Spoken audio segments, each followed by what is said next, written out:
Good evening on this Friday, and we start tonight with one of the most closely watched congressional races in the country. Thank you for joining us. I'm Laurel Porter. And I'm David Mulco. The battle for Washington's 3rd Congressional District is still too close to call. The latest totals tonight put Republican Joe Kent just a touch closer to Democrat Marie Gluesenkamp-Perez, but she still remains roughly 5,000 votes ahead. Catherine Cook talked to Clark County elections officials about exactly what is left to process and what voters can do to make sure their ballots have been counted. Friday night in Clark County, where elections officials tabulated another 24,000 votes. We just count the ballots. We don't predict the results. And yet, the latest numbers spoke volumes to those following the tight race for Washington's 3rd Congressional District. Democrat Marie Gluesenkamp-Perez maintained a nearly 5,000 vote lead, despite Republican Joe Kent getting 158 more votes than Gluesenkamp-Perez in Clark County on Friday. With just 20,000 ballots in Clark County left to count, Kent would need a major swing in his favor to take the lead. Knowing this, Gluesenkamp-Perez's campaign shared a statement Friday night. It said, in part, "It's clear that the voters of the 3rd Congressional District are choosing Marie Gluesenkamp-Perez's approach of moderation and pragmatism over Joe Kent's toxic politics of extremism and division." Kent's campaign declined to share a statement on Friday's results, but on social media, he did ask voters to track their ballots to make sure they've been counted. Auditor Greg Kimsey says they're contacting voters by mail if their signatures didn't match their voter registration record. Right now, there are about 4,500 voters whose signatures have been challenged and ballots have not been put forward for processing, and would encourage voters to only give their signature cure forms to an elections official or to someone they know and trust. It's part of the system election observers like Andrew Brewer are here to watch. You're trying to deal with the misinformation that's out there. So our job is to make sure that the information is communicated to our people and since is correct. Brewer, a Democrat, has been volunteering as an election observer for 20 years. Around the corner, another volunteer observed on behalf of the Republican Party, though he declined to chat with us on camera. If it's boring, that's good. Because that means processes are running good. Elections officials are expecting the results from 15,000 more ballots on Saturday, leaving about 5,000 ballots for Monday. And again, ballots with challenged signatures must be addressed by November 28th, the day before results will be certified. In Vancouver, Catherine Cook, KGW News. Let us talk about Oregon now, where one congressional seat has been projected and another remains too close to call. Those, along with Washington's race we just heard about, could have an impact on the balance of power in D.C. Alma McCarty's following these races for us tonight.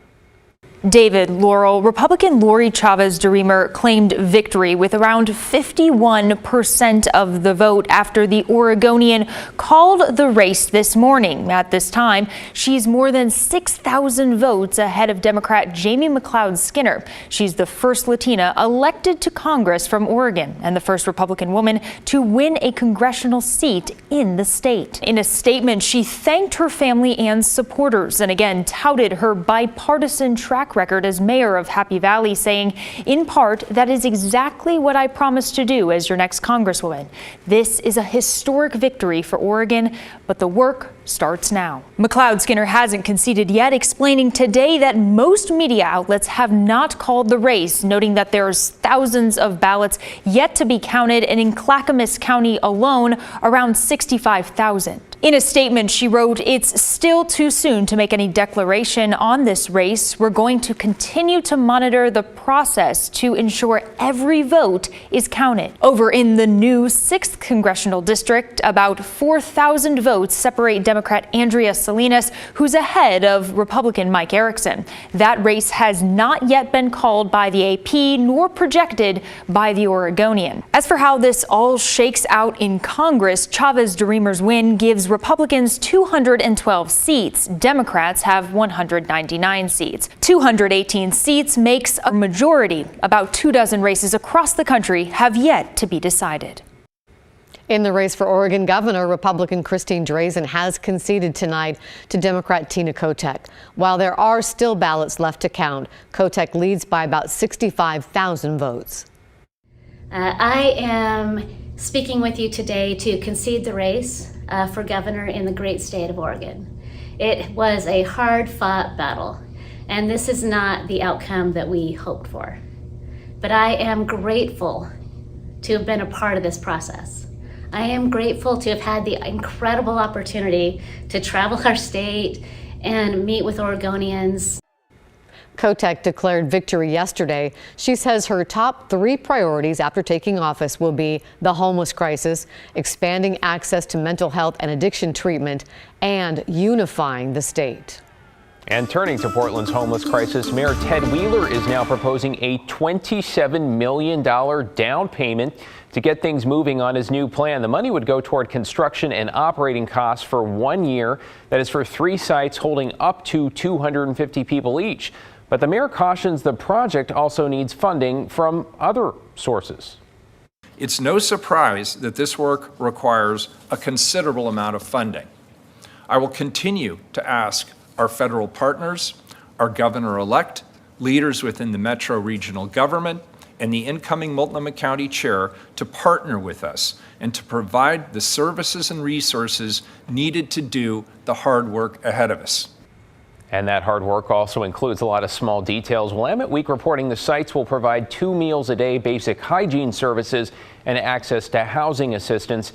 And there's more here. The mayor's aide, Sam Adams, has reportedly indicated the camps will be by referral only and have round-the-clock security. According to the report, no weapons or fires will be allowed, and drugs and alcohol won't be tolerated in common areas. In an update tonight, work is coming along to try to make Powell Boulevard safer. ODOT this week finished installing new school speed zones. They lower the limit to 20 miles an hour near Cleveland High School. A student was hit and injured by a car last month in the 26th and Powell intersection. It is the same spot where a cyclist was killed just weeks before. More safety improvements are coming to Powell, including eventually photo radar enforcement.